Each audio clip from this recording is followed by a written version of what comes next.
جب مدرسے میں داخلہ کرا دیا، 6 سال کی عمر ہے، کتنی سال کی عمر ہے؟ 6 سال کی عمر ہے۔ قاری صاحب نے کہا پڑھو بیٹا، اعوذ باللہ من الشیطان الرجیم بسم اللہ الرحمن الرحیم۔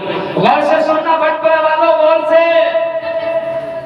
قاری صاحب نے جب پڑھایا بچہ خاموش ہوا، وہ کہا قاری صاحب مجھے اجازت دے دو۔ کہا بیٹا کائی کی اجازت؟ 6 سال کی عمر ہے، 6 سال کی، ہمارے بچے سے سنبھل کے پاجامہ بھی باندھنا ہی نہیں آتا۔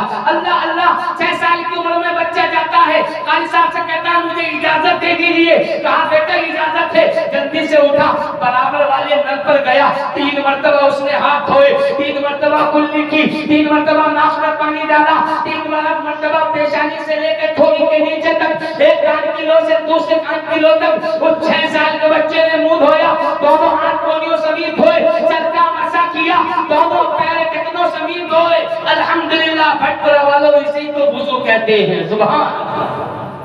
اور وضو کرنے کے بعد کھڑا ہو گیا، ادب کے دائرے میں کھڑا ہونے کے بعد بولا قاری صاحب اجازت ہے؟ ہاں بیٹا اجازت ہے۔ جب 6 سال کے بچے نے پڑھنا شروع کیا، الحمد سے لے کر پہلا پارا پڑھ دیا، دیکھ کر کے نہیں حفظ میں، دوسرا پارا پڑھ دیا، دیکھ کر نہیں بلکہ حفظ میں، دیکھ یعنی کہ تیسرا پارا پڑھ دیا، چوتھا پارا پڑھ دیا، چھٹا، پانچواں، آٹھواں، ساتواں، یعنی کہ 9واں، 10واں، 11واں، 12واں، 13واں، 14واں۔ جب 14 سپارے حفظ میں کھڑے ہو کر سنا دیے، قاری صاحب نے کھڑے ہو کر بچے کو کلیجے سے لگا لیا۔ بیٹا پڑھنے آئے ہو یا پڑھانے آئے ہو، کہیں رکنے کا نام ہی نہیں لیتے۔ یہ بتا کہ تو کون سے مدرسے میں ایڈمیشن کرایا تھا، کون سی یونیورسٹی میں داخلہ کرا کے آیا ہے، کون سے مدرسے میں پڑھ کر کے آیا ہے۔ وہ 6 سال کا بچہ بولا قاری صاحب قسم اللہ کی جس کے قبضے میں میری اور تمہاری جان ہے، میں نے کوئی سے بھی مدرسے میں داخلہ نہیں لیا ہے، اگر لیا ہے تو سب سے پہلے تمہاری بارگاہ میں آیا ہوں، اسی لیے کہ سب سے پہلا مدرسہ یہی ہے میرا۔ اے بیٹا یہ 14 سپارے تم نے کہاں یاد کیے؟ تو بھٹپورہ کے کئی مسلمانوں، قاری صاحب سے وہ بچہ کہتا ہے اے قاری صاحب میری ماں فجر کی نماز پڑھنے کے بعد دنیا کا کوئی کام نہیں کرتی تھی، اللہ کے قرآن کو کھول کر اس کی جب تلاوت کرتی تھی میں ماں کی گود میں لیٹ کر سنتا تھا، ماں پڑھتی گئی میں سنتا گیا، اللہ نے مجھے 14 پاروں کا حافظ قرآن بنا دیا۔ سبحان اللہ۔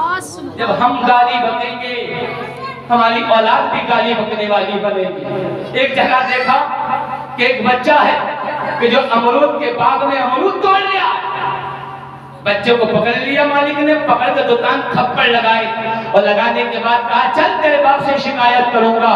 بھٹپورہ والوں بچہ کہتا ہے گھر مت جاؤ، وہ آگے والے باغ میں امرود چوری سے توڑ رہے ہیں، وہ آگے والے باغ میں امرود چوری سے توڑ رہے ہیں۔ پتا چلا معلوم ہوا کہ خاندان کا خاندان چوٹا نکلا، پتا چلا معلوم ہوا اگر ہم نماز پڑھنے کے لیے جا رہے ہیں نا، اللہ کی قسم ہم اپنے بچے سے کہیں گے بیٹا چلو نماز پڑھنے کے لیے چلو، اگر ہم قرآن ملاد پاک سننے کے لیے جا رہے ہیں یہاں بیٹھ کر کیا ہوگا، چلو میرا شریف میں چلتے ہیں، جتنی دیر وہ نبی کے جلسے میں بیٹھے گا اسے تو ثواب ملے گا ہی بلکہ تمہیں بھی ثواب پہنچا دیا جائے گا۔ یہ میلاد پاک اس لیے ہوا کرتے ہیں، یہ میلاد پاک اس لیے ہوا کرتے ہیں تاکہ کچھ عوام کو سمجھایا جائے، کچھ بتایا جائے۔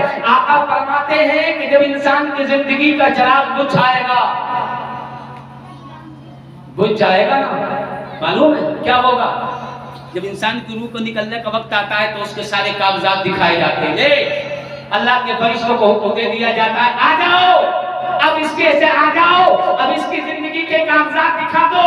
تو تم نے دیکھا ہوگا کہ جس وقت انسان کی روح نکل جاتی ہے چہرے پر مسکراہٹ سلامت رہ جاتی ہے، سبحان اللہ، چہرے پر مسکراہٹ اسی کے رہتی ہے، کس کے رہتی ہے؟ جو نمازی ہوتا ہے، دیندار ہوتا ہے، دنیا کی باتوں سے بچا ہوا ہوتا ہے، اپنے لمحے کو مصطفیٰ کی زندگی محبت میں گزارتا ہے، اگر چلتا ہے تو محبت میں چلتا ہے، اگر کھاتا ہے تو سنت کے دائرے میں کھاتا ہے۔ آج ہمارا کھانا بھی عجیب ہو گیا، اگر ہم کھانا کھانے کے لیے گھر میں بیٹھے، اللہ تعالیٰ توفیق دے اپنے سر کو ڈھانپ کر کے بیٹھے، بسم اللہ الرحمن الرحیم پڑھ کر کے بیٹھے، آقا فرماتے ہیں جس کھانے پر بسم اللہ پڑھ لی جاتی ہے اللہ کے قسم اللہ تعالیٰ اس کھانے میں برکتیں عطا فرماتا ہے. چھوٹی چھوٹی سنتوں کو آپ کریں گے, چھوٹی چھوٹی سنتوں پر عمل کریں گے, اللہ تعالیٰ ہمارے بڑے بڑے گناہوں کو معاف فرما دے گا. شادیوں میں تم نے دیکھا, شادیوں میں کتنی بڑی جہالت ہے, کتنی بڑی جہالت ہے, کتنی بڑی جہالت ہے کھڑے ہو کر. مگر سب سے بڑا گناہگار وہی ہے جو اس کھانے کو کا انتظام کرا رہا ہے. سب سے بڑا گناہگار سمجھ لینا, یہ دنیا کی باتیں, یہ دنیا کی رنگینیاں, یہ دنیا کے مزے, یہ دنیا کی ہوائیں, یہ دنیا کی باتیں, یہ دنیا میں تعریفیں دنیا میں رہ جائیں گی. نبی کی محبت میں زندگی گزاریں گے انشاءاللہ تو اللہ تبارک و تعالی ہمیں بھی اور ہمارے آنے والی نسلوں کو بھی اللہ ہدایت عطا فرمائے گا. ذرا درود پاک پڑھ کر سنائیں. اللہم صلی علی سیدنا و مولانا محمد مبارک وسلم. صلاۃ و سلام علیک یا رسول اللہ, صلاۃ و سلام علیک یا حبیب اللہ صلی اللہ تعالی علیہ وسلم. اللہ قرآن میں فرماتا ہے قل متاع الدنیا قلیل, دنیا کی زندگی بہت تھوڑی ہے. 50,000 سال کا دن ہوگا میدان محشر کا, کن کے لیے ہوگا؟ گناہگاروں کے لیے, سیاکاروں کے لیے, چوروں کے لیے, ڈکیتوں کے لیے, زنا کرنے والوں کے لیے, حرام کاری کرنے والوں کے لیے, دوسروں کی مہنگے کھیتوں کو جوتنے والوں کے لیے.